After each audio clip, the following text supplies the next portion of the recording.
Number 7. Loic Lefebvre. Loic Lefebvre was a freediving pioneer and a co-founder of AIDA, a worldwide regulating body for competitive events involving breath holding. A former world record breaker, Lefebvre at one point dove to 561 feet without the use of a breathing apparatus. At such a depth, the Great Pyramid of Giza would be completely submerged. In April of 2007, Lefebvre was training off the coast of southeastern France.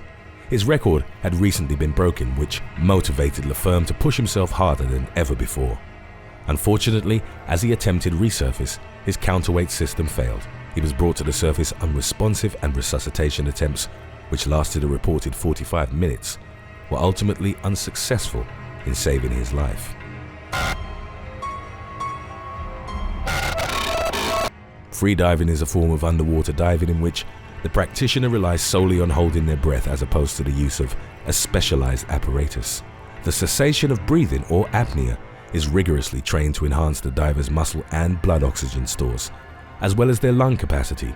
Freediving can be traced back to ancient cultures. It was done to gather food or various resources, such as coral, pearl, and sponge. Freedivers were also called upon to recover sunken valuables from shipwrecks or to aid in military campaigns. During the Peloponnesian War, for example, they relayed messages to ships or troops that were cut off in blockades. When Alexander the Great sieged the coastal city of Tyre, freedivers were used to cut the lines anchoring his ships. As water-based combat evolved, elite units were created, such as the US Navy SEALs or the Russian Commando Frogmen. Aside from specialized fields, freediving is presently performed in various recreational and competitive formats. As depth increases, it becomes a more demanding, dangerous, and potentially deadly activity. Number 6. Audrey Mestre. Audrey Mestre was only 2 years old when she earned her first gold medal in swimming. By age 13, she was already a seasoned scuba diver. Her interest in freediving grew in the late 1990s after she met husband Fernando Ferreras, who would also become her instructor. Mestre would go on to break the female freedive world record at 410 feet, which she later extended by 17 feet. The distance is significantly longer than a football field. In 2002, Mestre dove to 560 feet in an attempt to set a new world record. However, as she opened a valve on an airbag that was supposed to rapidly take her to the surface, it didn't inflate. Mestre would spend roughly 9 minutes underwater as another diver in the team struggled to help her. She was unconscious upon resurfacing and was later pronounced dead. Ferreras was severely criticizing the incident's aftermath, as he'd reportedly rushed and underfunded her record attempt. The safety equipment was lacking, there was a shortage of rescue divers, and there were no doctors on standby. Freediving can be done all over the world in natural aquatic environments, as well as specialized tanks. Recreational freediving is generally performed in areas that own stunning underwater landscapes like Hawaii, the Caribbean, or the Great Barrier Reef. Competitive apnea disciplines vary according to the practitioner's use of fins, weights, and whether they inhaled pure oxygen prior to the dive. They also depend on whether they're static or dynamic. There are various sports that were adapted underwater, and these include hockey, rugby, football, wrestling, or target shooting. The record for the longest static breath held underwater belongs to Alex Segura and stands at 24 minutes and 3.45 seconds. The deepest freedive is 702 feet, and it was performed by Herbert Nitsch. To put both those records into perspective, one is as long as an average sitcom episode, while the other is comparable in height to a Golden Gate Bridge tower. Number 5. Natalia Molchanova. Natalia Molchanova was already an accomplished swimmer before she took the freediving world by storm. At age 40, Molchanova would ultimately be known as one of history's greatest freedivers. Throughout her career, she earned 23 gold medals and held 41 world records. In August of 2015, Molchanova was given a private lesson off the Spanish island of Formentera. Without weights, the athlete dove to about 131 feet. Tragically, Molchanova didn't resurface and her body was never found. According to Spain's civil code, anyone who's declared missing at sea is presumed dead 3 months after the initial report. No one knows for sure what happened to Molchanova, but the general assumption is that a strong current took her down and then out to sea. Freediving without proper training is extremely dangerous, with drowning being the most significant risk. Oxygen is an inseparable component of human life, and denying intake for too long can lead to cerebral hypoxia, causing the diver to black out underwater. Latent hypoxia may also occur, in which the diver will faint after reaching the surface.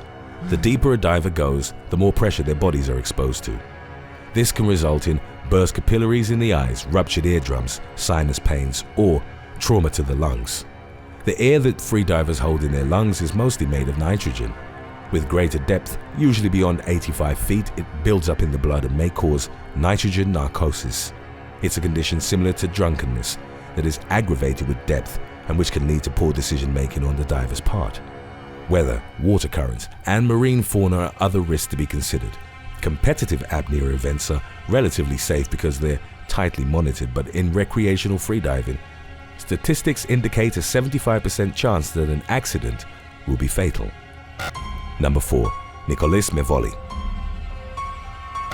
Nicolas Mevoli started freediving competitively in 2012 and only a year later achieved an American record. During an event in late 2013, Mevoli suffered barrel trauma at a depth of 260 feet and had to abandon his dive. Barrel trauma occurs as a buildup of gases that overstretches bodily tissues to the point that they rupture. He survived that attempt, but a few days later went for 236 feet on a single breath. At one point during the attempt, it appeared as if Mevoli had changed his mind and tried turning back. Still, he then decided to continue downward and resurfaced after 3 minutes and 38 seconds underwater. Within a few moments, he lost consciousness. Mevoli later succumbed to complications of pulmonary edema and was the first athlete to die in an international freediving competition. Number 3. Igor Petrenko and Mingalim Sebaev, along with 3 of their friends, were on a fishing trip to New Zealand's Great Barrier Island. Both Petrenko and Sebaev had their freediving gear with them. Even though it was dark, there were no currents, and clear skies provided ample moonlight. Petrenko dove in the water and decided to keep swimming alone after one of his companions returned to the boat. Several minutes had passed before the men realized Petrenko hadn't resurfaced. They started looking for him and noticed what appeared to be his torchlight on the seabed.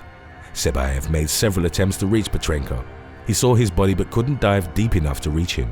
Sebaev then put on his weight belt and went down again. The others saw his torchlight spiral as he rapidly descended. When he failed to resurface, the men called emergency services. Both men had drowned, and their bodies were recovered about 16 feet apart. It's believed that alcohol and excessive weight in their belts had played a role in their demise. Today's topic was requested by RM, Joey Cunningham, and Gene Kelly, as well as many others.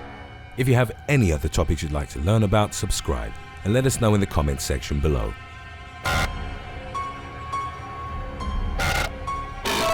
There are cases in which even elite freedivers who were well aware of the dangers lost their lives.